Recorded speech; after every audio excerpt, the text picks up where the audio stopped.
Mine's like super organized into bullet points. I just sort of write down a stream of consciousness. Oh, yeah, no. I have like point by point. That really explains the differences between our presentation styles, Danielle. I know it does.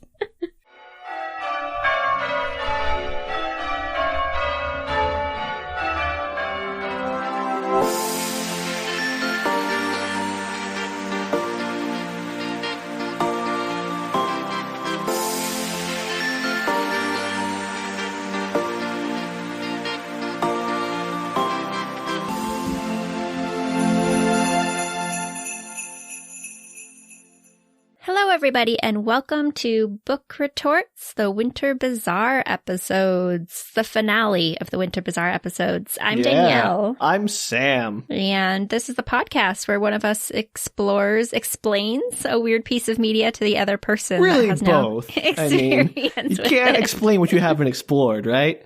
That's true. So I explored it, and I'm going to explain it to Sam today. And then I'm going to explore it vicariously through Danielle. It's a very complicated podcast. And today we're doing the 2001 rom-com. Uh-oh. Serendipity. Uh-oh. It's good for you, Sam. Great. Serendipity. Sounds like we were fated to do this episode, Danielle. Oh, but I'm pumped. All right. I think everyone's turned off their players right now, so I guess I've driven all our business away. So thank you for coming. We'll see you all next week. There's a lot of discussion about fate in this movie, so you can have your say. Oh, great. Can't wait for that. Yeah, so this is a 2001 classic. It's actually fairly Classic? well-known, or Okay. yeah, it's a popular rom-com. It stars John Cusack and Kate Beckinsale. Ooh, the Cusack and the Sale. So they're our main couple in this movie. Not to spoil it for you. Oh, well, what's the point, Danielle? You've already given away the entire movie. Yeah, it actually kind of. Okay. I'm gonna send you a summary. We can start there. Great. I'd love to have any idea what this movie is about. About serendipity, Sam. We already established that. That is literally the whole movie. Yeah, all right, but that's any movie, kind of. Yes, well, this one really goes into its theme. Okay. Where's that All right. summary? Let me get this over with. So the summary's from Miramax. I'm only going to give you half of the summary because I feel like it explains it super well without having to do the second half of the summary. So what's the second half doing? Is it just there to be, like, redundant? Oh, yeah, kind of. Oh, great.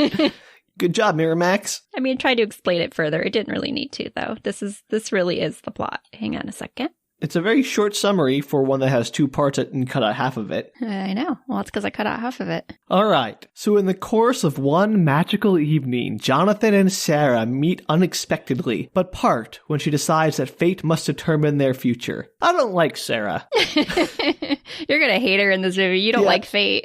I have nothing against fate, but I think it's done to be like, oh, we met. I'm just going to like leave and just see what happens. Like maybe have a little agency, or if you want something, put a little effort towards achieving it. It'll be like, you know, if I'm going to get that job, fate will let me get the job. I'm not going to send in an application because fate will decide. Oh, that's like dumb. See, you're way ahead in this movie because it discusses such big topics as what is fate and how active are we in our own lives. Can I just say, that's it, we're done? Do I have to go through the whole movie to express my opinion anymore? Nope. We're done. This is it. The end. Great, that's two endings in the beginning already, Danielle. Why even bother doing the movie? Or the whole, like, why are we here, Danielle? I don't know. Why are we fated to be here every week doing this nonsense? Well, possibly according to this movie, we are supposed to be here. All right, let's go. Let's get this over with. I gotta understand why I'm fated to fall in love with John Cusack. Okay. As if I wasn't already.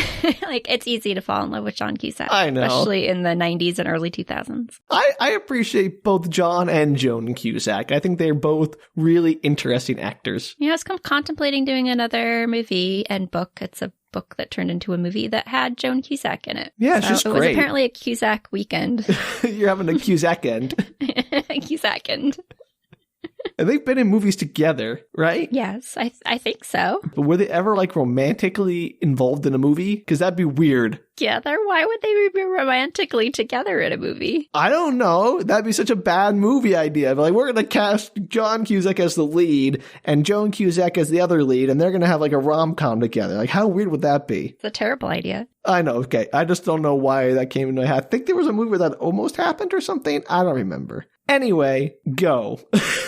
Just tell me what this movie's about. Don't listen to my nonsense ramblings about the Cusacks. Aren't they related? Like in real life? Yeah, they're brother and sister. Brother and sister. Yeah, that's why it would be a terrible idea. That's what I'm saying, Danielle. Like, I get that acting is, playing different characters, so ostensibly it'd be fine if they were like in 12th Night and one was playing the male and one, lead and one was a female lead and they were like romantically involved in the play or whatever, but it still seems like it'd be weird. I'm not sure that movies do that. Do what? I mean, can you think of any other movies where they filmed brothers and sisters as romantic partners? They're not actually brother and sister in the movie. No, I understand what you're saying. I'm just wondering if, is there an example of a movie where real brothers and sisters or real siblings of any kind ended up being acted as romantic leads or something like that? I have no idea, Daniel. I've never done any research on the topic. That seems like an odd choice. I mean, they're both good actors, and they acted together. Sure, and they've both been in romantic leads before. So, but they probably wouldn't choose to be romantic leads with each other in the same movie. Yeah, I know. That's why it's weird. They have the option to say no. They do, this Danielle. is tangented wildly.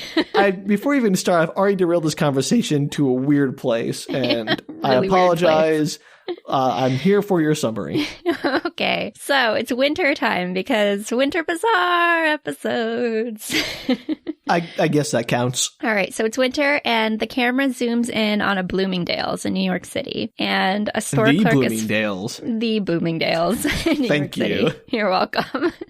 A store clerk is folding clothes, and in her pile of clothes, she finds a pair of black cashmere gloves, and she hands them off to another clerk who takes them through this very busy store. It's super packed. She's going down the stairs, escalators and everything, trying to get downstairs. And you learn that it's 5 days before Christmas. Oh no. Now you know. So she hangs up the gloves into the glove rack, and immediately 2 people grab each of the gloves, each one of the gloves, and go to pull them apart because they're walking off, and they realize they're stuck together, and they turn to look at each other, and it's John Cusack and British Kate Beckinsale. I was going to say, here's the meet cute 4 seconds into the film. Yeah, it's very meet cute. They ask a clerk if there are any other gloves in stock. She's like, everything that's in stock is on the floor. Of course. So they're going back and forth on who should take them, and they set them down as they start to discuss this, and somebody another else man comes up and takes them. Yeah. And so they spin this yarn trying to talk him into giving up the gloves, and he doesn't believe their story, but he gives them points for effort and hands the gloves back to them. Why is everyone so intent on these gloves? There's only one pair of black cashmere gloves left in the store, apparently. Yeah, there's only one store in New York because we all know there aren't any other stores that might have gloves in the entire city. According to this movie, there's only one department store, one cafe, and one hotel. It's not like New York City has much else to offer besides one of anything. You can't have more than one cafe in a city. That's just redundant. Yeah, they only go to the one. That's it. Great. So John Cusack gives the gloves to question. her. Yes. Is this actually filmed in New York, or is this Toronto? Oh, I don't know. They do a lot of exterior shots of buildings in New York, but that does not mean that they actually that could be stock footage. They actually have them outside the building, so either that's pretty decent CGI or they filmed at least partially in New York. Or those buildings are not actually New York. I mean, yeah, maybe. They might have done. I don't know what Bloomingdale's looks like, I'm going to be honest. All right, fair enough. So, Google it. Okay, I don't need homework, Danielle, but thanks.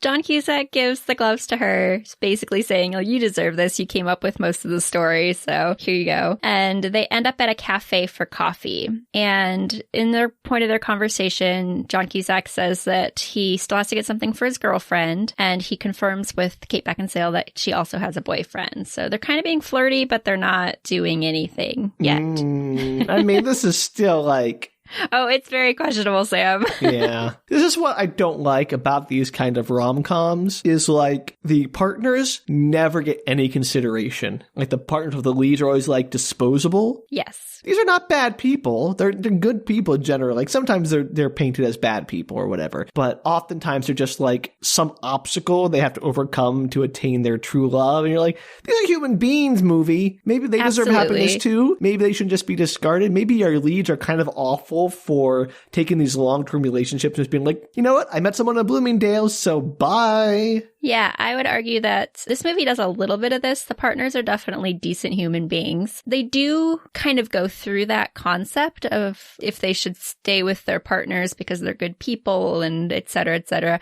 I'm not giving anything away. This is no, but they this is try to be a little rom-com. a little nicer than a lot of rom-coms are with the partners. I know, it just feels like, all right, rom-coms are not good, healthy examples of relationships in general. I'm with you on this one. But like this feels worse than most of like the unhealthy things that like the weird creepy like stalking stuff they do where they're like, you know, like again, John Cusack playing a boombox outside the window in the rain and like that's not how you win someone back who's told you to leave them alone or whatever. Agreed. But this is fate, Sam. I'm getting way ahead of this. I'm sorry. Again, we're like 4 seconds into this film. I'm sorry. Yeah. But I have feelings about rom-coms. Oh, I agree. And I don't enjoy tropes where people already have partners and then they're emotionally cheating on their partners. However, yeah, this one's kind of trying. Sort of. Well, point for effort. Yeah. And so they're enjoying coffee at this coffee shop, and he asks her how she found this coffee shop. It has this really super fancy coffee. And she explains that she came in first because of the name. Any idea what the name of the coffee shop is, Sam? If it's Serendipity, I'm leaving. It's Serendipity. Yeah. Bye. She explains it's one of her favorite words. It's a fortunate accident for those who are not aware of what serendipity means. Does she explain that to the audience in the movie? She does. Uh-huh. Except she explains she doesn't believe in accidents. She thinks fate is behind everything. So she loves the concept of serendipity, but thinks it's BS. Give or take. Yes. Okay.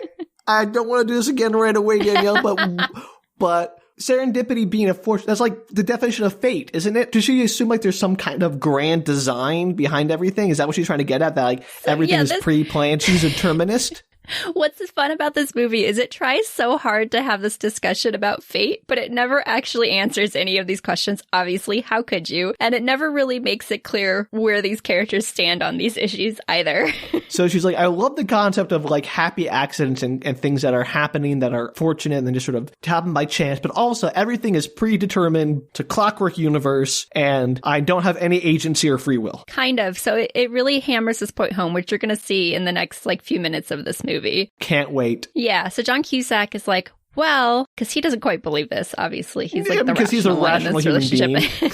So he asks if everything is predestined, if they don't have any choice at all. And this is her quote. She says, "No, I think we make our own decisions. I just think that fate sends us little signs that determine whether we're happy or not." What? What does it mean, Sam? What does it mean? That's not fate. That's like a cosmic litmus test for happiness.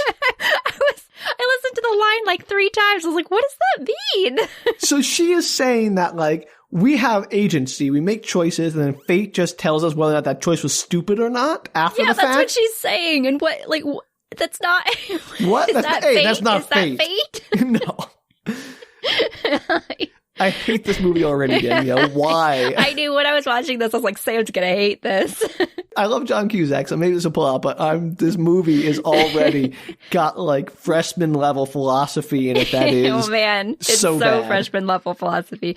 And John Cusack is very charming because he's just naturally charming in his roles. Love him, yeah, absolutely. So, and Kate Beckinsale actually is quite charming in this film as well. To be fair, 2 charming leads can pull off a terrible movie in the best way. Like, that's basically the entire filmography of the Meg Ryan, Tom Hanks true. movies. Like, those movies were not exceptional, but those 2 actors really made them work. That I agree. So. So they're leaving the cafe, Serendipity, and he tells her that he hopes she enjoys the gloves, and she asks what he wanted for Christmas. I guess she was buying them for herself. What? I thought they were for her partner. No, he was buying them for his partner. So she's selfish and doesn't understand about fate. She tries to give them back multiple times, but John Cusack is like very like, no, you take them. Like, you deserve them. Okay, I'll get something else. And he says he wants golf clubs for Christmas. Golf clubs? It's just a throwaway line, but it kind of comes back later. So I thought I'd throw it in there for you. I know it's going to come back. She's going to give him golf clubs. Like, oh, she remembers what I said. Not quite, but close. Yeah, okay. Story's been wildly out of control. So oh boy. He remarks that he had a great time, would love to get her phone number just in case. And she's like, in case of what? We both have partners. And he's like, just in case of life, you know, you never know what might happen. In case I break up with my girlfriend and want like a rebound. Like, what? Exactly. In case things go awry in the next couple of years, I want to be able to reach out to you. This is like a guy's like, you know, I'm dating somebody right now, but if that ever falls through, you're my second choice. Just like that, exactly. That's awful. And her being so driven by fate, she's like, well, if we're meant to meet again, then we will. It's just not the right time for us right now. Wait, what she mean? Like, right time for them to do what? Like, be friends? To be together. Like, I guess it's not the right time for them to break up with their respective partners and be together, even though they had a wonderful time on this Why fake are they date. both planning, like, to eventually dump their current partners? I don't know. He's This not. is Well, awful. technically they're not, because she says no.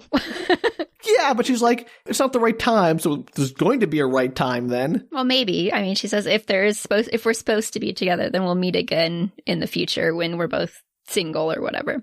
But also, why does it have to be romantic? Why can't two people just be friends? They're apparently because they're romantically attracted to each other, so therefore they can't be friends. I don't know. Okay, That's what the movie's positing. Okay, this is one of those movies. Like, no, they men and never women mention friendship, can't be Sam. friends. This is basically like if Harry met Sally's whole thesis. But like the reverse. Yeah. So he says he doesn't even know her name, and how does she know they weren't meant to meet like right now? You know, if that's fate, like why would they have met at all? That's a good point, John Cusack. Way to use your words against her. He brings home the questions during this movie. And she shies away from giving her name. He says his name is Jonathan and then tries to get hers again. Wait, so John Cusack is playing Jonathan. Got it. Yeah. That's great. I know. Right? When I heard that, I was like, oh, come on. I mean, again, we don't know if they had like the name in the script already before they hired John Cusack. I'm assuming that must be the case. But also, it's kind of funny whenever that happens. You know, and it happens quite a lot. But maybe it's just because some people have really common names. Yeah, fair. So she wishes him happy holidays, gets into a taxi, and leaves. She does not give him her name or any information. Well, we know that New York City is a very small town, so it's very likely they'll run into each other again. Oh, wait for it. So,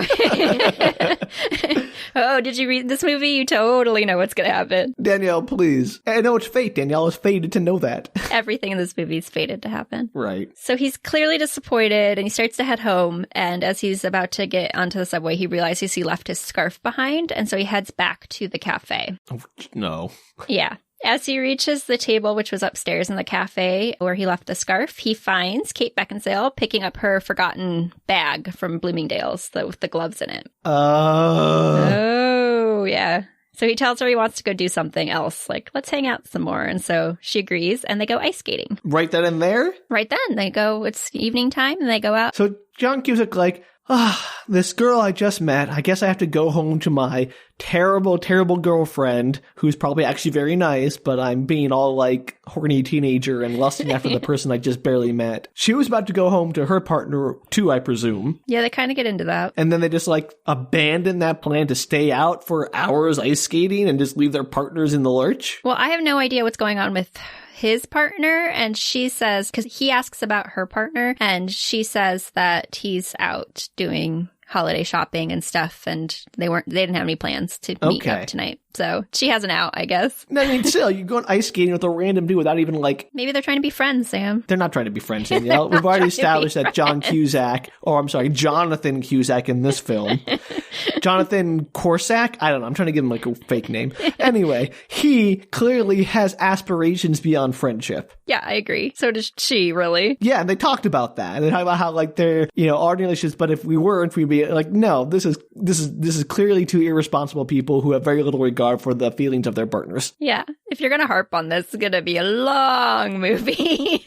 You know what? That's fair. I just want to get out there in the start. I'm going to put it out there. That's my stance on this. You don't have to like check in with your partner about everything you do, obviously, but you can at least have some consideration, and I'm done. Yes, I agree. I'm on your side for this one. I'm done. I'm done for now.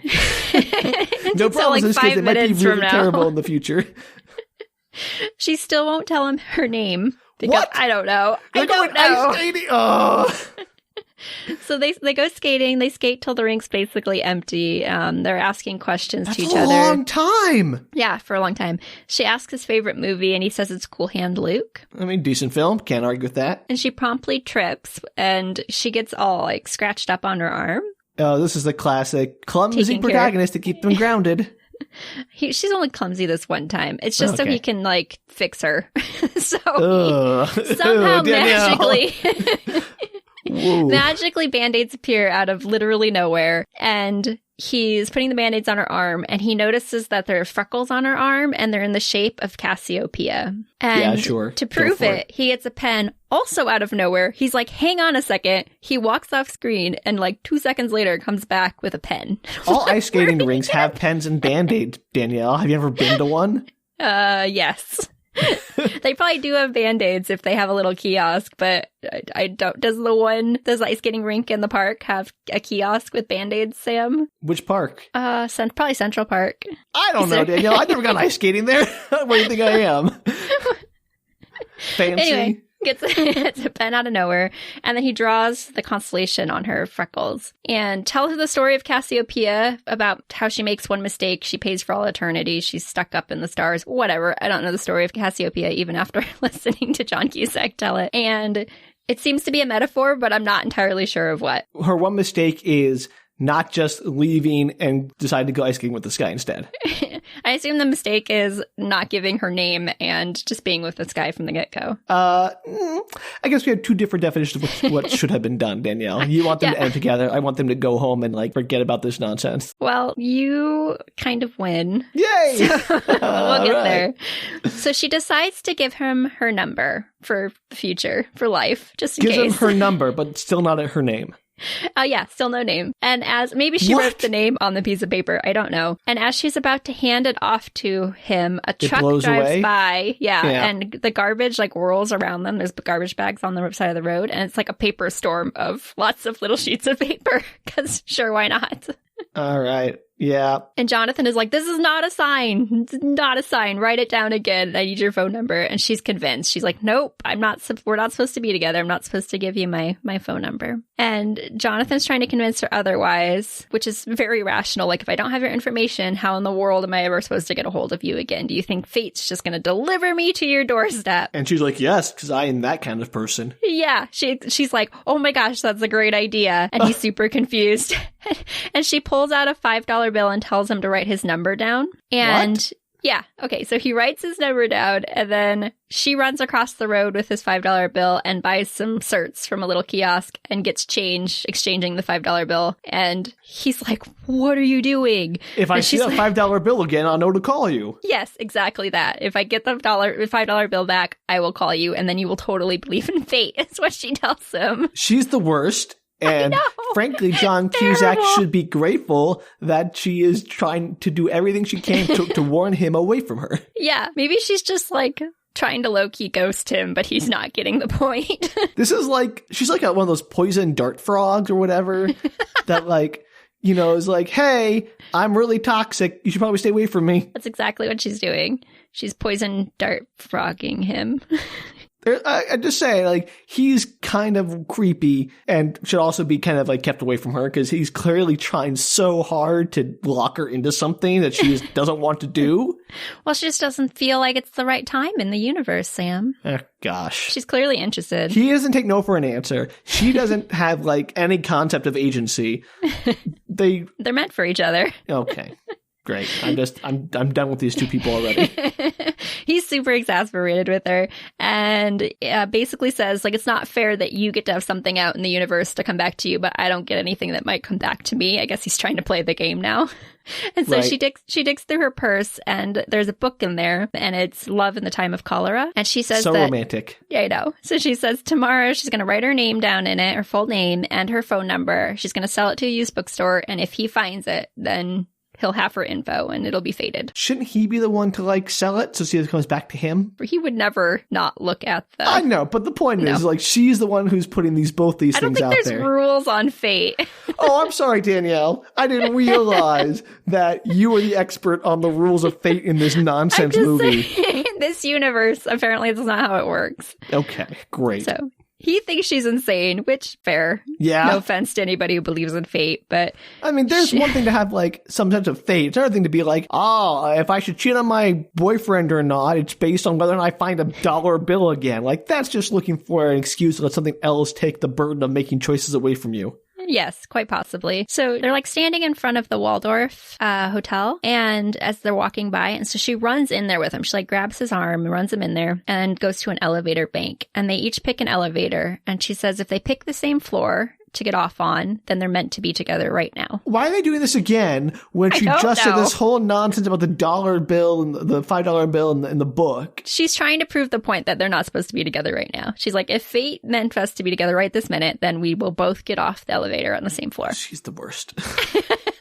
I don't disagree.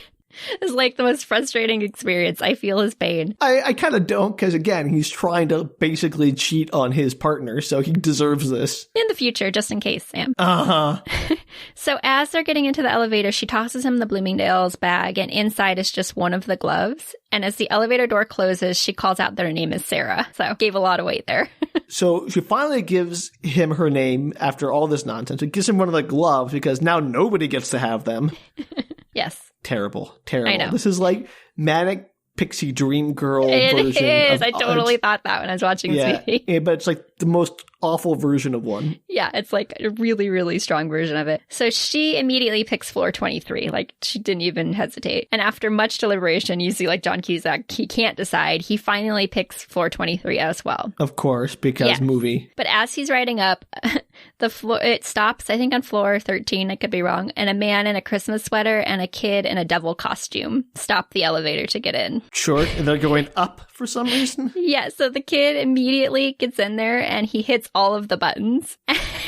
And Jonathan gets really angry at him, and the dad is like, hey, be nice, he's just a kid. And the kid hisses at him. It's the weirdest kid. Man, that parent or guardian or whatever needs to really rein in their weird devil child. Yeah. I mean that literally devil child. I don't know. They're in a costume, I assume. Yeah, they're in this like little devil costume, and they're just like hissing at him every time he like tries to go anywhere near him or complains about the elevator. So the elevator's stopping basically on every floor, and every time like Jonathan pokes his head out to see if she's on that floor. Well, that's cheating, but also the obvious solution to this problem. I know.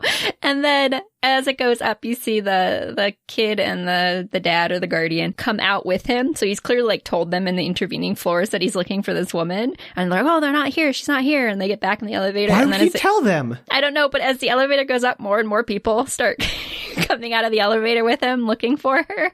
Okay, that's a pretty good gag. That's a pretty good gag. It was pretty funny.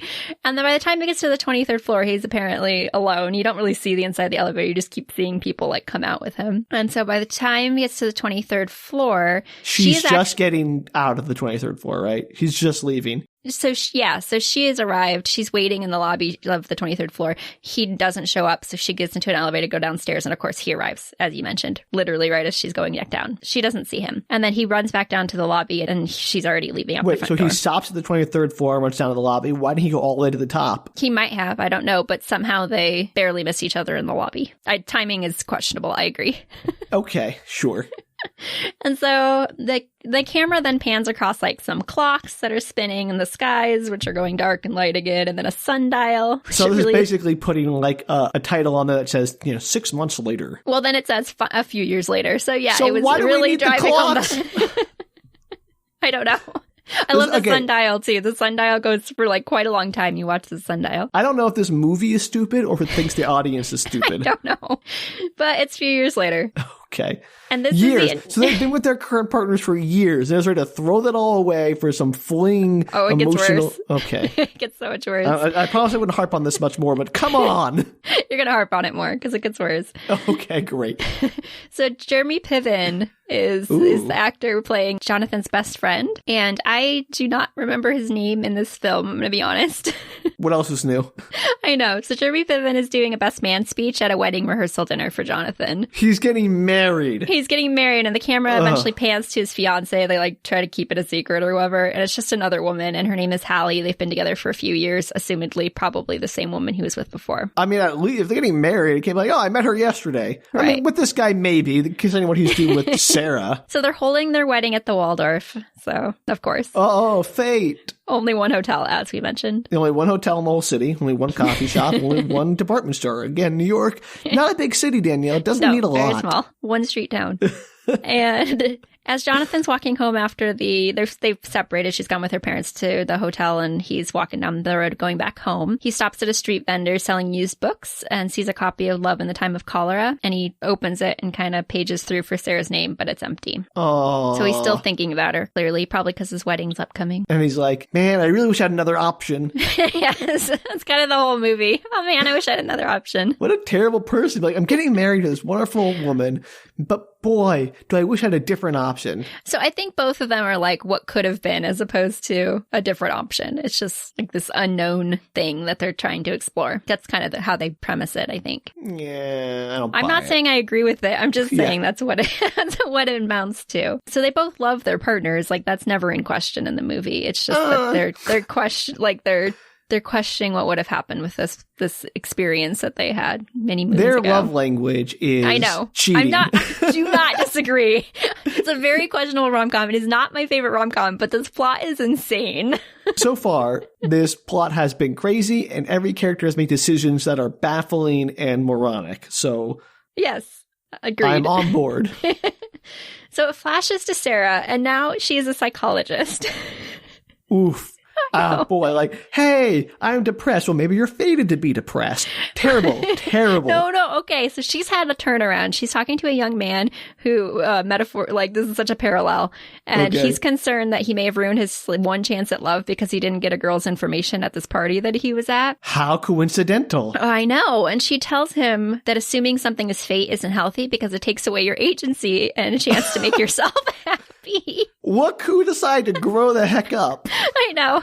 But she's kind of questionable. This doesn't last very long, even though supposedly this is her actual belief now. She's just basically lying to her client about what she believes. No, because in the thing, he's even like, are you sure about that, Sarah, or whatever? Like, do you really believe that? And she's like, yeah, I really do. Like, you can tell she's had a change of heart, but it just doesn't seem to last very long.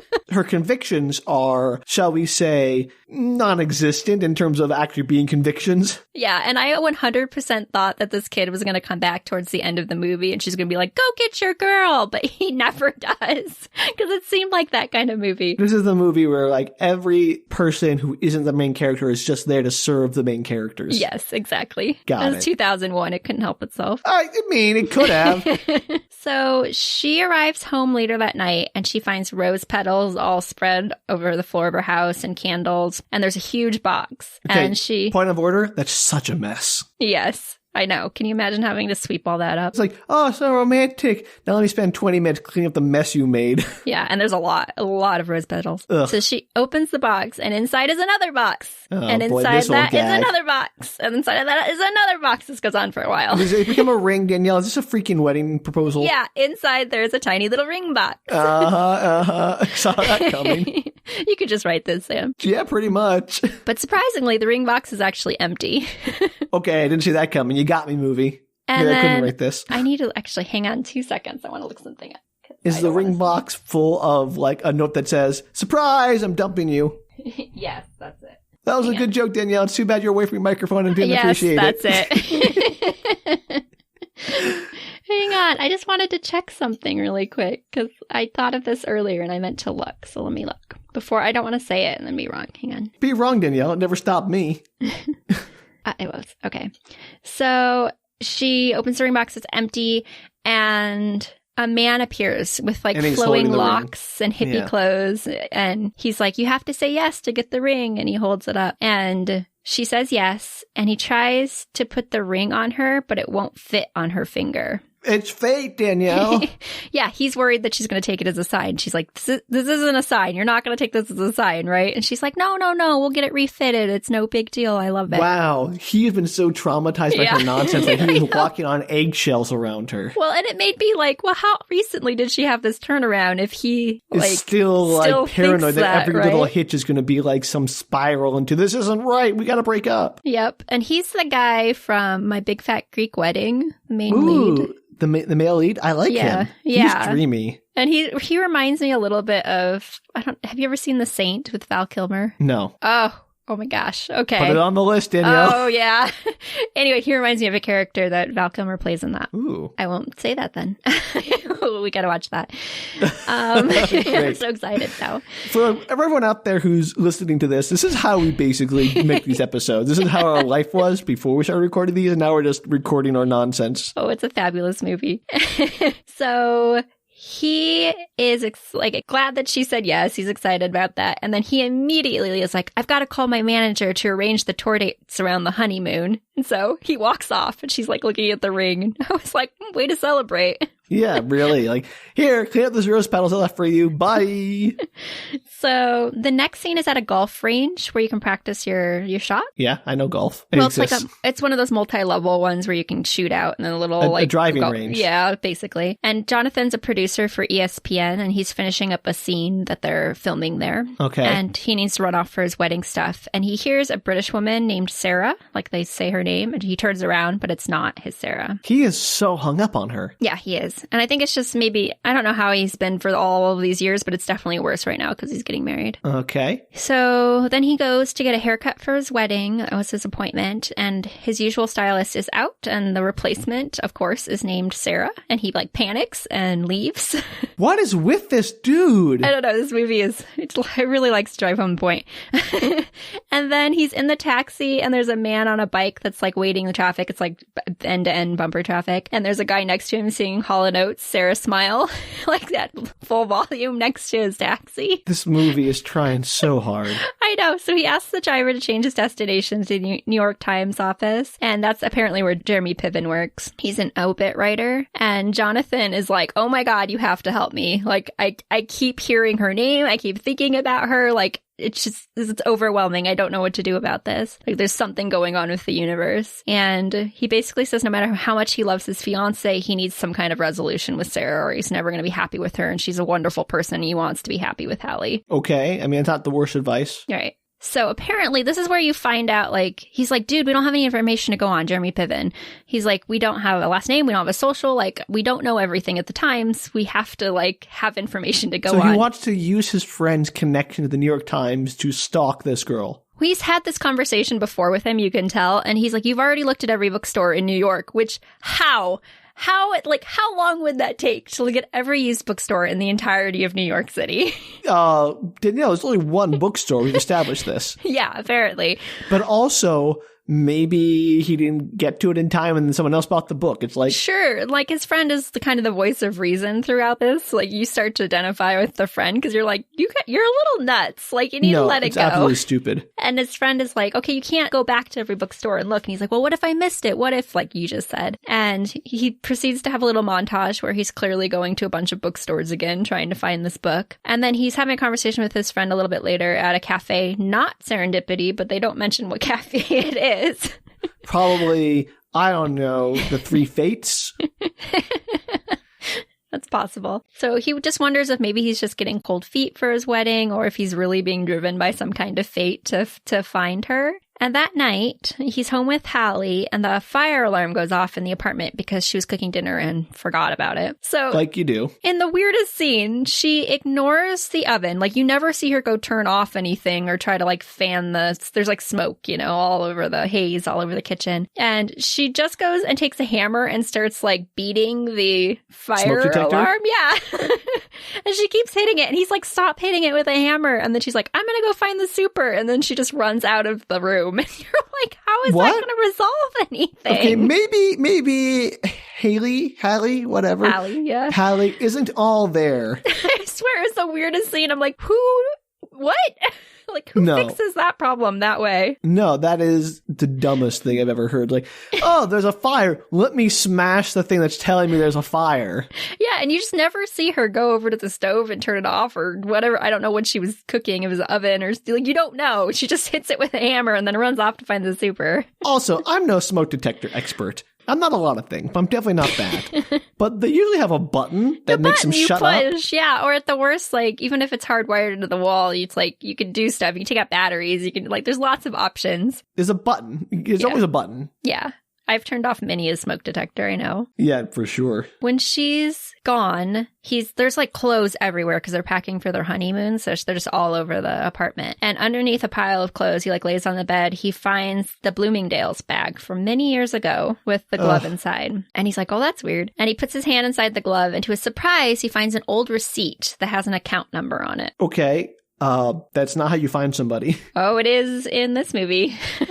Yeesh. If I was her, I'd be like, this wasn't fate. This was stalking. A little bit. So the super comes in and with Hallie, and he kind of like, hides the receipt. And that same night, Sarah, meanwhile, is at her fiance's band's concert, which is by far my favorite scene in the whole movie. All the band scenes are the best. So he apparently plays Middle Eastern music, and he's rocking out on his shenai, which is like a reed instrument, and the crowd is like going wild for this music. At least this guy has like a backup plan. Yeah, all his there's posters all over the wall that are like advertising him, and they're all in him in like fur robes and standing majestically on hills. I like this guy. Sarah's a fool to leave him. I love him. So apparently his band is like super famous. And after the show, the manager comes up to him and is like, you sold out in Stockholm in 8 hours. We're adding more shows. And Sarah protests because she's like, hey, I already put in notice at work and I can't just like add more weeks. Like I can't not see my patients. They need stability. And he basically gets called off by somebody else. He's like, oh, we'll talk about it later. It's no big deal. And so she's clearly really annoyed with this conversation. Yeah, no kidding. Fairly. And she needs a break. So she runs outside. It starts to rain and she stops under an awning, looks over, and there is a movie poster for Cool Hand Luke. I'm telling you, this movie, man. Why is there a movie poster for Cool Hand Luke? It's like, hey, now showing the decades-old film Cool Hand Luke. I'm sure it's an old movie theater, like that plays old movies. Okay, so it's an old movie theater, not an old movie theater. Like an old movie, a theater that plays old movies. Yeah, an old movie theater. Old movie theater. Yes, so funny. This is what I have to put up with. One of us has everybody. to be funny, Danielle. Come on. So the next day she's at her friend's shop and she is like following her around the shop. She's like, isn't it weird that I saw that movie poster? And her friend's super exasperated. Yeah, her friend is all of us. Like, she's like, I thought you gave up all this new age stuff. What's wrong with you? Like, it's not a big deal. It's not trying to tell you that you shouldn't marry your boyfriend, And meanwhile, Jonathan runs over to Bloomingdale's and he's trying to get the account number looked up. That is super not okay. Well, the clerk is a cameo by Eugene Levy. Oh. I know. He's in quite a bit of this movie. And he says he'll help him out if he helps out with his sales, which he was behind on this month. Okay. Couple of things. No. Also, can you actually look up years old account information data? Is that like possible? Apparently. They have computers, so it's 2001. They probably have a system where you can look up account number. Oh, so it's like a Bloomingdale's account, not like a credit card number? I don't know the answer to that because the next part of the scene is confusing. Great. Let's go for it. Okay. So Eugene Levy manages to extort him for like $700. This guy is if he just said, never mind, I'll forget about her, he would have saved himself $700. No, because it's funny to watch him get extorted by this guy. And then as he like signs the receipt for the really ugly suit that he buys, he doesn't even buy $700 of like nice stuff that he's going to wear again. Why would he just buy something he actually wants? I don't know. It's really dumb. Comedy value. And then Eugene is like, I looked up the account and it was dead and there's no information. And Jonathan gets really mad at him and like attacks him. And he's like, hey, hold on. There are hard copies of credit card applications in a storage location in Queens, but you need an employee to get in. So be nice to me. Wow. First off, Eugene Levy, definitely playing the game. Appreciate that. Game recognizes game. Respect. Also, it's no less than Jonathan deserves for being like a weird creep trying to get the credit card information or whatever it is, because clearly it says credit card information, so it must be credit card. Yes. Which is super not okay to share. And then 3, he's like, yeah, but all the hard copies are stored in a warehouse somewhere else, and I know this as a cashier. Maybe he's some kind of manager of that department. I don't know. It's Fair unclear. Enough. Okay. And so they make it over to the storage. They go through a bunch of boxes, of course, and he finds... So you can just leave work to go on this little adventure. Well, it's like the timeline is funky. There's like other scenes in between it, but I'm trying to like make it more linear. Okay. So it's probably the evening, and they go, and he finds the the application. He's with his friend. He took Jeremy Piven with him. And Jeremy and Eugene get into this big fight, and they smudge the last name on the copy of the credit card application. Oh, isn't it dry? No, it's carbon copy. Oh. And so Eugene is like, it's not that big of a deal. Just go to the leasing office for her address on file and see who lived there then. He's like the smart one. How can you get this information out of these people? Like, you just walk into, like, yeah, give me all the names of all your previous, like, what? So it kind of gets into that. So he basically like bought Eugene Levy. And then it jumps now to another scene with Sarah. It cuts to a music video of Sarah's boyfriend, and he's taking down Vikings with his musical prowess. Okay, this is the best part of the movie so far. I'm loving this. Good. Is he just like, are they just like falling over from like sound waves from his weird instrument? Basically, like they keep clutching their ears and stuff. And the manager's trying to convince them that it's like, oh, your music's just so powerful and beautiful that they are falling to their knees. And he's like, it looks like they're in pain. Like there's a whole conversation about how he doesn't like the music video. It sounds like your music is so terrible that they're suffering. He's like, we should, like, why isn't there a banquet at the end of this? There should be a banquet if they're celebrating in my honor of the amazing music that I'm making. That's a fair... This guy, probably amazing. My favorite character in the movie so far. That's if you find that clip on YouTube, it's worth watching. It's pretty funny. Absolutely. And Sarah comes in and asks if they can talk. So they, pause everything. The manager's like, I'm gonna go. Yeah, no kidding. So she wants to take a weekend to herself to recharge. She's like, I'm just feeling a little overwhelmed with everything. It's not because of the mini argument that we had the other day. I just, suspicious. Yeah, I know. I just want to take a couple of days off. And he's like, yeah, of course. Like, you can do that. And he asks where she's going. She's like, I think I'm going to go to New York. So I guess she wasn't in New York, which is probably in context clues, but I did not know that until then. Wait, so she did all this stuff about leaving things in a $5 bill in New York. She's like, I'm going to move to Pennsylvania or whatever. Yeah, it's some other major city, but like Philadelphia or something. I don't know.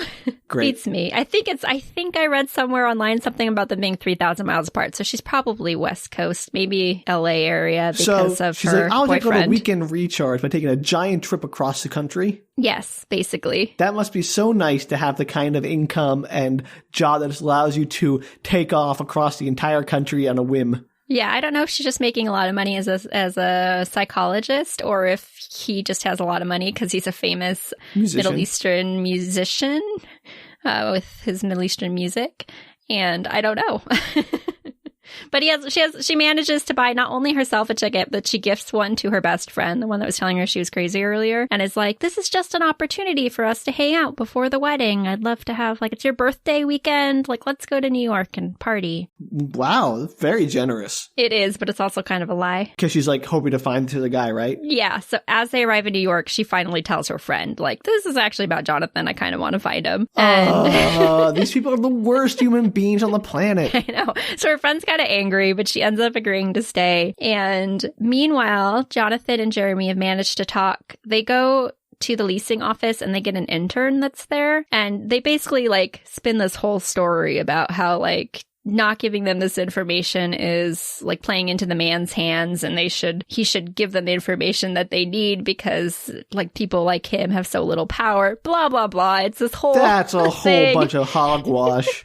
But the intern buys it and he's like, yeah, I'm gonna stick it to the man, and he tells them the information that they need, which turns out that the man who was in the property at that time was named Sebastian Mignon. Cool. So It wasn't Sarah. Well, no, but they don't know why it wasn't Sarah. So they're wondering if maybe it was like her boyfriend or something. So Jeremy Piven calls his New York Times connection to find out where this guy lives now. This and they is head all over not there. Okay. It's totally not okay. Not even in 2001. And as they're walking there, a Dalmatian jumps up on Jonathan and he's like giving him some rubs, and they walk down the road. And down the road, Sarah and her friend are walking and they see a man in a golf tee costume, like a golf ball head with the tee. And he's handing out flyers for a driving range. And the Dalmatian runs into him and knocks him down, and they help him up. And Sarah sees the flyers, and then it's assumed, at least I assumed, that she suddenly remembered that he wanted golf clubs for Christmas that one time she met him. And so she heads to the range. She's like convinced that he's there. So this Dalmatian was on the street with these two people who were looking for each other in New York. It's happened to be on the same street. Yep. And she just misses him and decides to go to a driving range instead. Well, she doesn't know that he's down the road, but yeah, she's like, maybe he's there because golf and fate.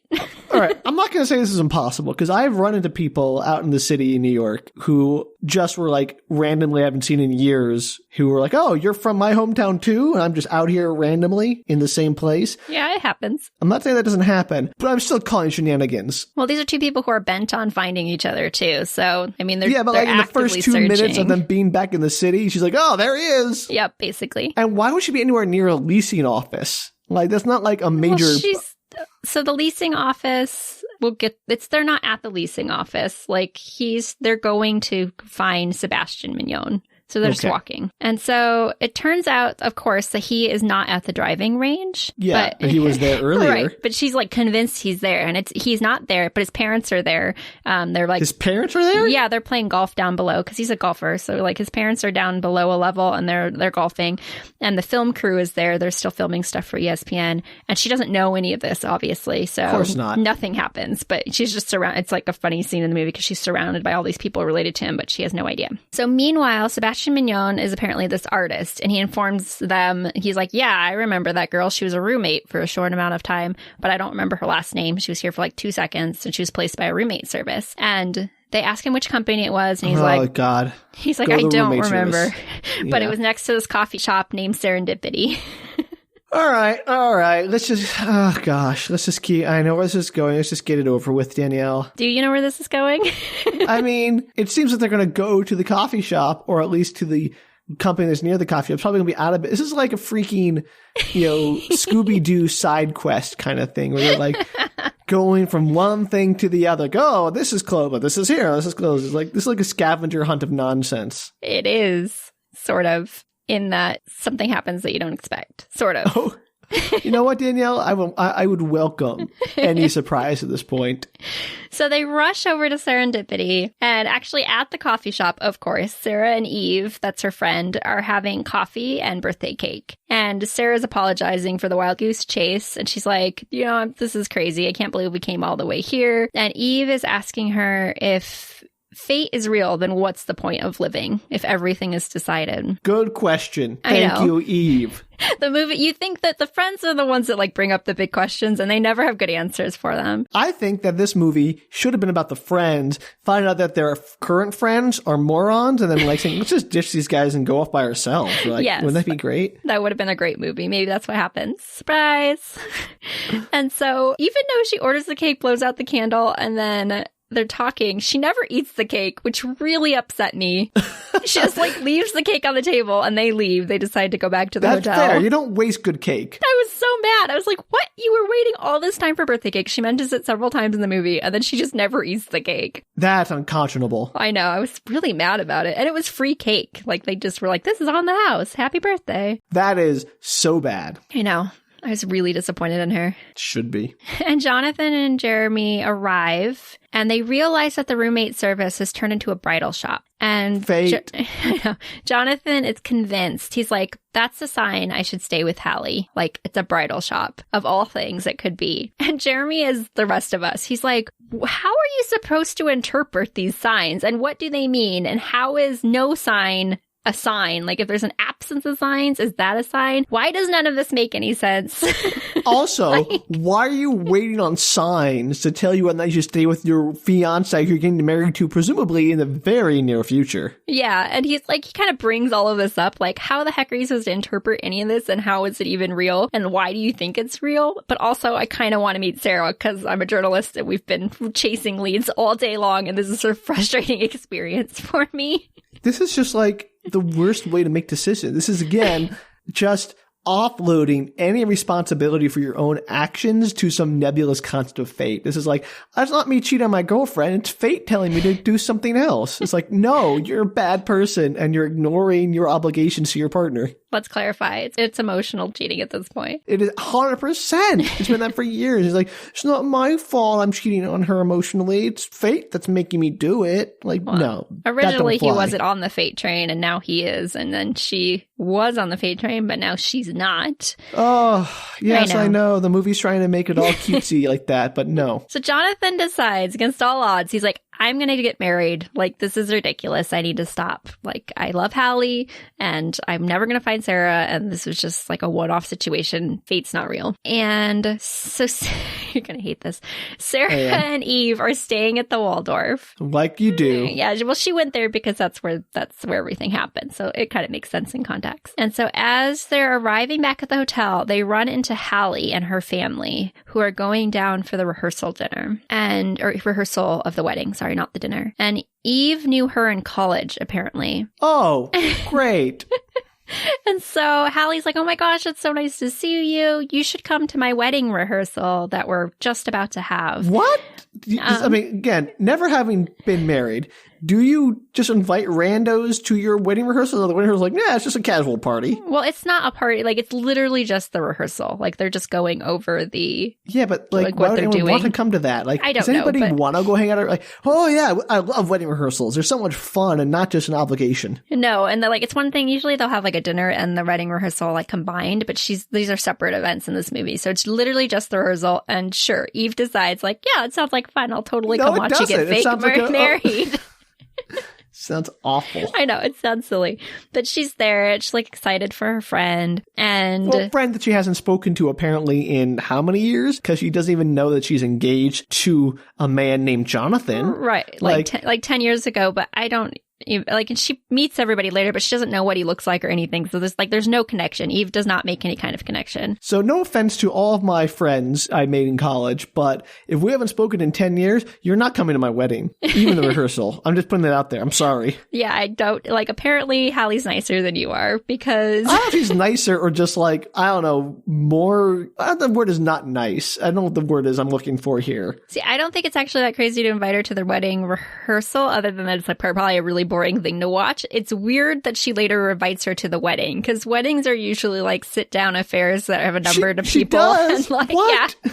I mean, here's what you say. Like, oh, I have a rehearsal to get to. Hey, let's grab a cup of coffee maybe tomorrow morning or whatever. Well, they're about to get married, you're not under some weird obligation and I have to be doing all this other stuff. I can actually talk to you instead of like, because it's not they can catch up during the wedding rehearsal because she's going to be doing stuff. I completely agree with you, Sam. It's a weird thing to be invited to. It's a weird thing to sit through, and they have no actual conversation really aside from this. And they have no real connection except for like, oh yeah, I vaguely remember you from however many years ago. Right. Well, apparently they were good friends in college. And not good enough to stay in touch. Well, no. It was like Eve was the RA at her dorm, and they were friends in college, and now she's invited to the wedding rehearsal.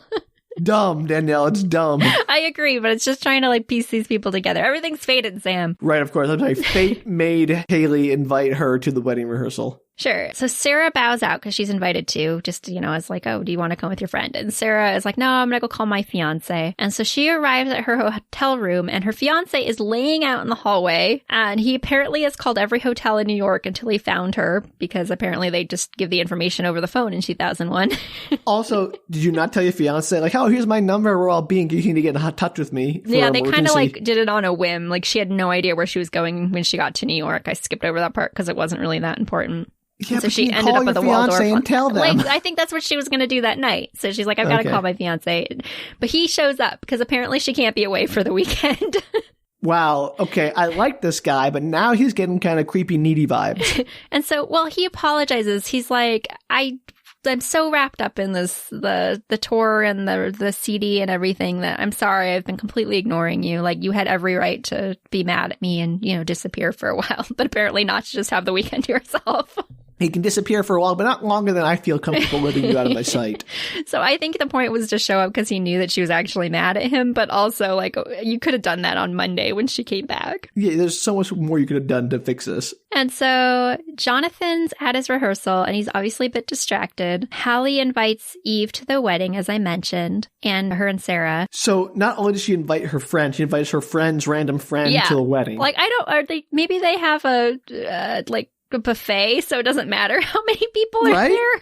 Like, also, that's quite an imposition on your friend, because they have to, like, I didn't bring wedding clothes to my random weekend jaunt to New York. True. I have to go out and go shopping for a nice dress or whatever. Like, what? I'm sure people have been invited to weddings on the fly, but yeah. Yeah, no, but it's a crazy imposition. You're like, oh yeah, odd. Here, go out and buy a dress and come to my wedding tomorrow or whatever. That's 2001. Maybe they had fancy clothes. What? Why do you keep saying it's 2001 like that explains any of this, Danielle? It's got to explain something. Okay. Yes. In 2001, everyone traveled with fancy clothes in their suitcases, even on random weekend jaunts. Yeah, maybe. I remember those days. No man was without his three-piece suit. No woman was without her fanciest dress, so she could go out dancing. Maybe they were, they're in their 30s. Like, maybe they were going to go party, so they have nice clothes. You don't know. Okay. Okay, so after Eve leaves, because she's like, okay, so nice to see you. She meets Jonathan, shakes his hand, gets invited to the wedding. She goes. Hallie starts to cry, and she tells Jonathan, she's like, I noticed the last few days you've been super weird. I just and I just want you to like tell me what's going on or like commit to this. I don't want my husband to have cold feet on our wedding day. And he's like, Hallie, let me be honest with you. I have been pining over a girl I met for 5 seconds many years ago, and I've been doing everything in my power to track her down so I can dump you. Yeah, he 100% does not say that. He basically is like, no, it's finished. Like, I've come to like, I'm sorry I was like that. You don't deserve that. You're better than that, and I'm really sorry. Setting up poor Hallie for like so much pain. Yeah. So she gives him the groom gift. She like pulls this thing out of her bag. Is that a thing? Yeah, apparently. Okay. Again, my knowledge of weddings is not great. But I think it's a very traditional thing.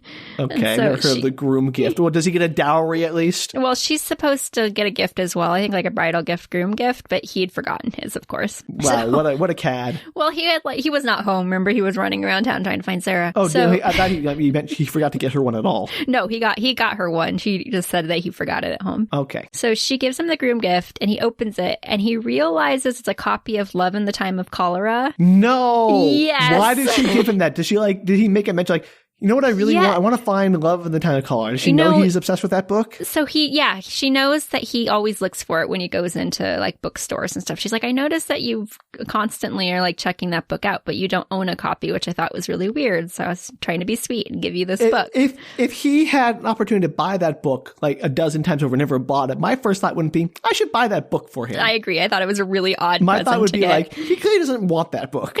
There must be something going on specifically with that book, but he hasn't found the one he wants. And of course, it's the one that Sarah wrote her name in. So he has her full name and phone number now. Great. Yeah. So it's bachelor night, like they're doing their bachelor party. And he gets into the car. Jeremy's in a taxi waiting for him. And he's question, shocked. Danielle. Yeah. I just realized this is 2001, as we've established numerous times. Uh-huh. What is the cell phone situation like in this movie? Because if that's a number she gave him like 3 years ago in 1998. They have cell phones. Like they used them a few times in this movie. I was just thinking like again, 1998 was another time, another era.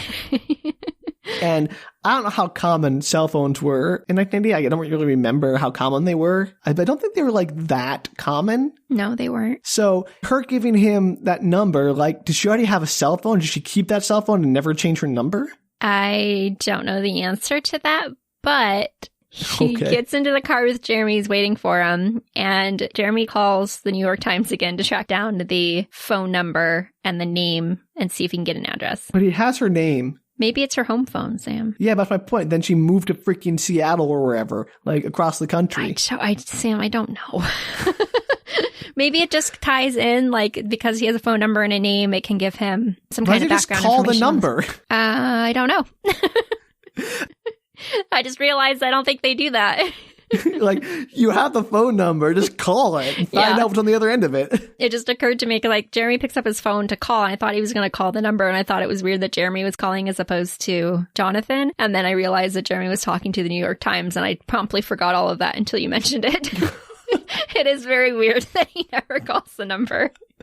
This is like the entire MacGuffin for this whole movie is that phone number. No, totally. The book is the MacGuffin for sure. It doesn't matter at all because he doesn't use it. Dumb. Awful, Danielle. It is. And so meanwhile, all this is happening, Sarah and her boyfriend are riding around in a horse carriage, which he stops. He like waves the guy down. He's like, hey, stop. I need to take this phone call. And so he's on his cell phone. She wanders off. She like just gets out of it and ends up over at the ice skating rink. And he joins her after the phone call and he is like, hugging her. And she's like, I'm sorry about everything. And he points out the stars that are in the sky and she realizes he's pointing out Cassiopeia. I know. It just, this movie. So Jonathan you can hear that Jeremy, noise a lot from me. I know. I made this noise in my head several times. So Jonathan and Jeremy fly off to like an overnight flight, basically, to wherever Sarah lives to find her at her home. Like they found out her address that she lives How at. are these people just like on a whim flying across the country, leaving their partners behind? Ugh. Well, he has like money from ESPN, I assume, and the other guy works at New York Times. So they have enough money to fly off on a whim. But he's also like, you do realize that if I miss my flight by like 10 minutes, I'm going to be late to my own wedding. That's your problem, dude. Just don't go, maybe. I know, but he does go. And when also, he just told his fiancée it's over. I know, I agree. It's terrible. But then he felt like it was fate because she gave him the book. I hate these people. I hate them so much. It's awful. And so when they arrive at this house, they actually see two people through the window having sex, but they don't realize it's just Sarah's sister and her partner who are house sitting, which was established earlier. Well, how would they recognize, oh yeah, that's Sarah's sister. She described her to me when she looks like naked. Right. So they don't know that. So he thinks that he's seeing Sarah and her boyfriend. And so he's like, oh my gosh, like, okay, obviously I'm not meant to be with Sarah. Also, are they just having sex with the windows open? What's going on here? It's just one of those like country houses like set back. It's kind of in the woodsy area. So I think they just don't have blinds or they don't have blinds down. And they're just kind of near a big open window because, movie. So Sarah now is going home. She's given up trying to find Jonathan. She broke up with her boyfriend. What? She decided that she realized that she did not want to be with him. Like it's just too much. You don't see the scene. It's off scene. So it's just established that she broke up with him. And he took it okay. I think he's going to be fine.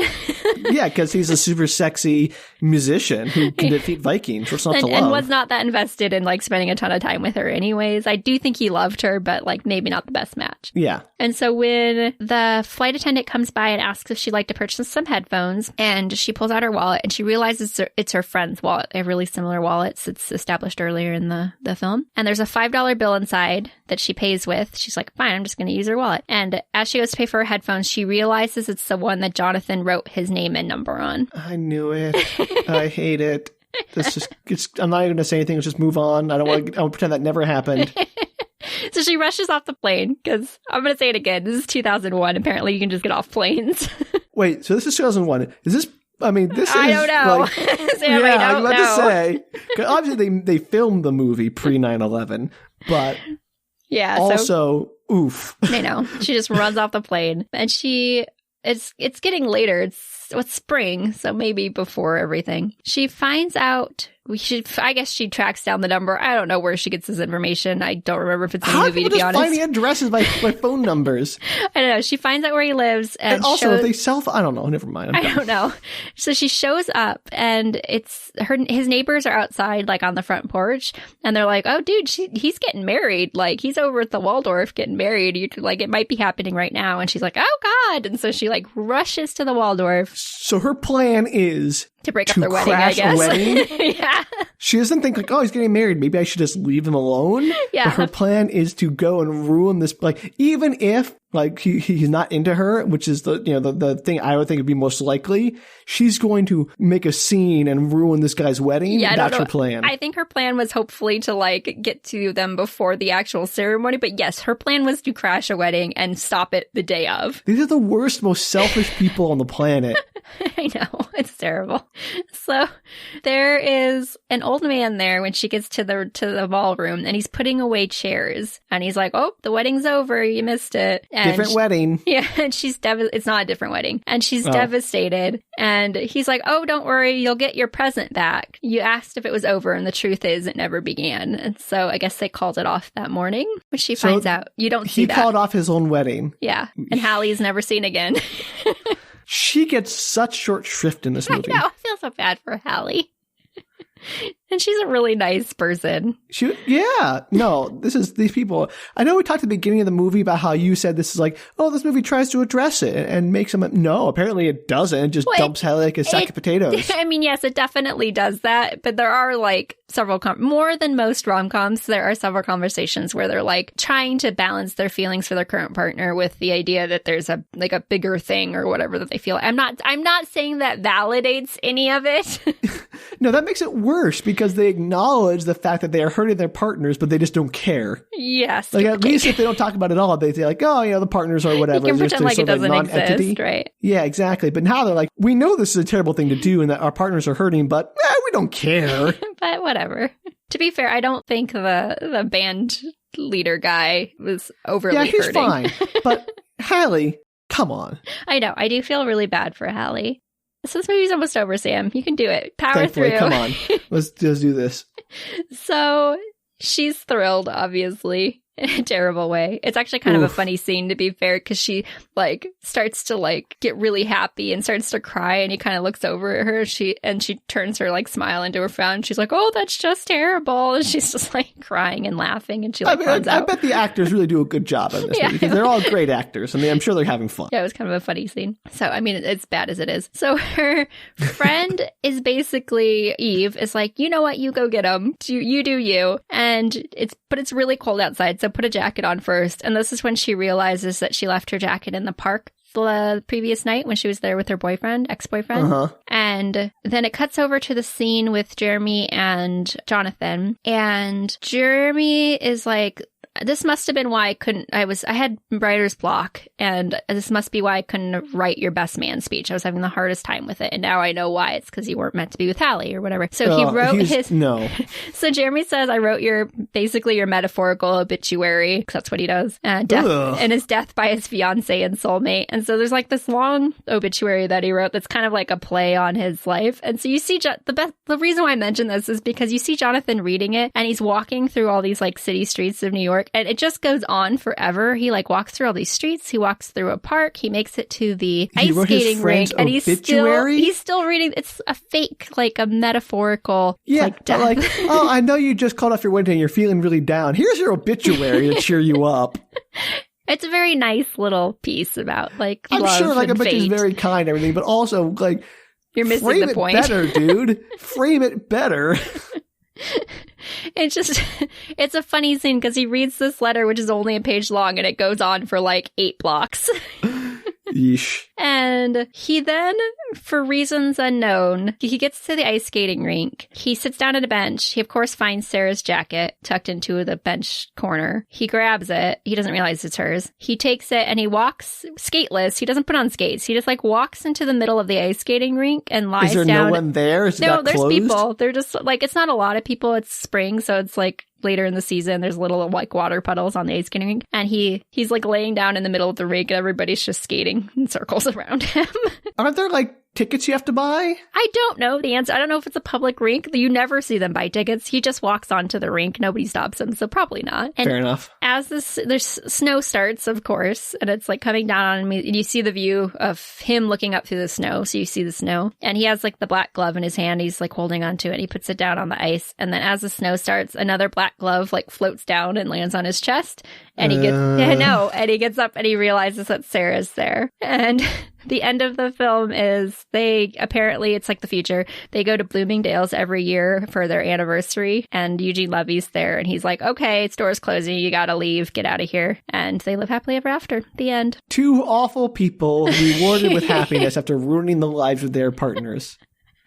Oh man, that's such a fate-driven movie. And did they ever talk about fate again? No, no, I mean, other than the conversations that the friends have where they're like, are you sure this is a real thing? Because this does not seem real. Wow. That was a movie, Danielle. It's a movie. Man. I get that rom-coms generally have people who aren't that likable as protagonists in them when you think about it as any real context for 10 minutes, you know what I mean? Yes. And that's fine. That's the conceit. I accept that. But these seem worse than your average rom-com people, you know what I mean? Arguably. I'm sure we have some listeners out there who really like this movie, which is, valid. It's decent. I don't know if it's a bad movie or not, because I haven't seen it. It sounds like it's fun and weird, and it could be like a great group watch, but I just really think that the protagonist, like the most selfish, conceited, self-involved people. I do feel really bad for their partners, more than I feel bad for most people's partners in romantic comedies. Like you've got Mail or whatever, when they leave their partner, at least their partners are shown to be like incompatible, right, or kind of selfish. Like they're not really happy in their relationships, which is definitely the case for Sarah in this. I think her and her partner are incompatible, but I agree, Hallie is not.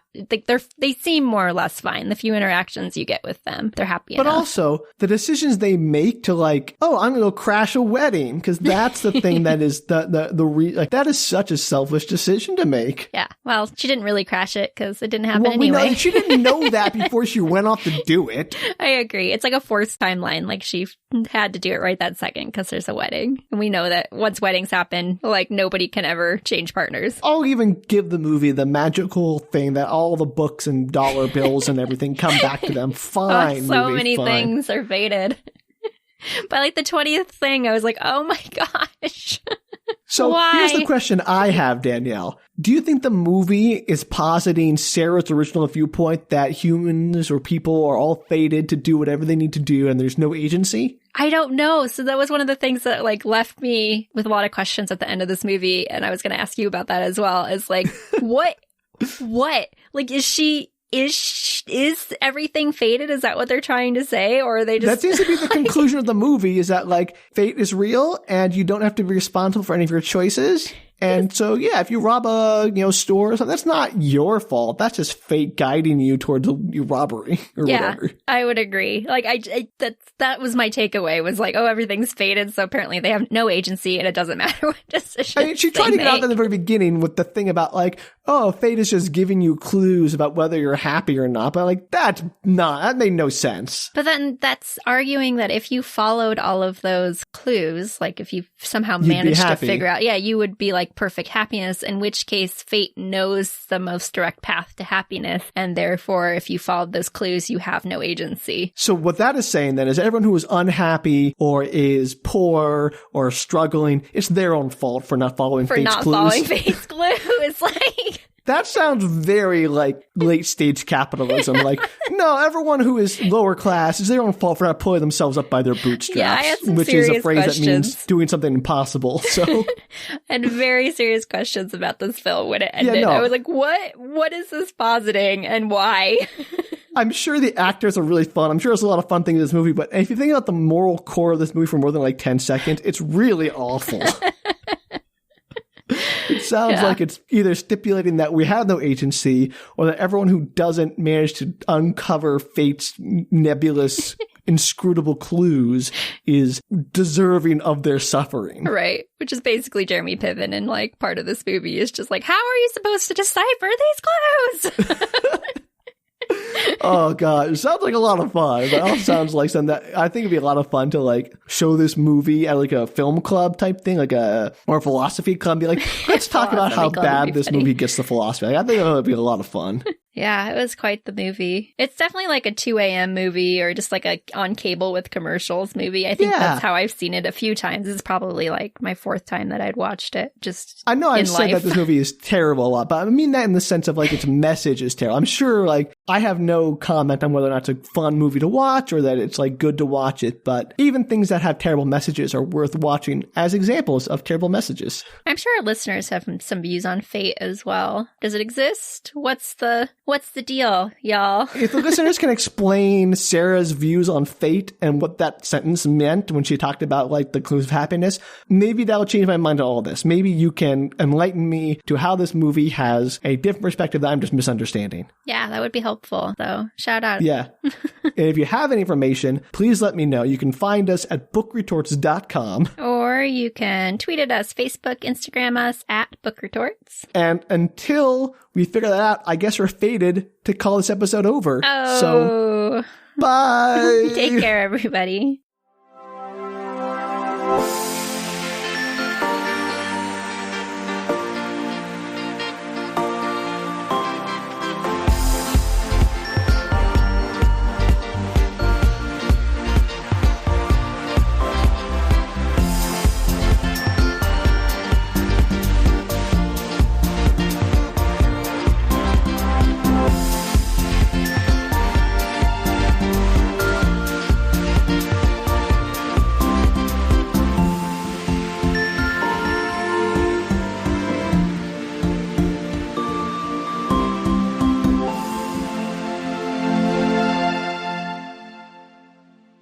it's fun to watch somebody suffer. Like, hey, smell this, you know? Like, oh, it smells terrible. You smell it now. Like, we have that instinct to share those awful things with I love people. when people do that. I think it's hysterical. Right. Oh my God, this smells so bad. Smell it. And you're like, no. But you're also kind of like, oh yeah, let me just, oh wait. Yeah, like 50% of the time you actually do it. And then you're like, why did I do that? Right. It's because people love to share experiences, good or bad. It's human nature. So I think that's like what this episode is. This episode is you sharing a stinky jar of rotten mayonnaise with me. And asking me to smell it. I like that you got so annoyed with it so quickly, because I got annoyed with it like 40 minutes in. That's how long it took for me. And like, I was like, oh no, Sam's never going to last that long. I immediately hated this. It was like I thought 5 you'd at seconds least in. make it into like, I don't know, maybe right before the elevator scene.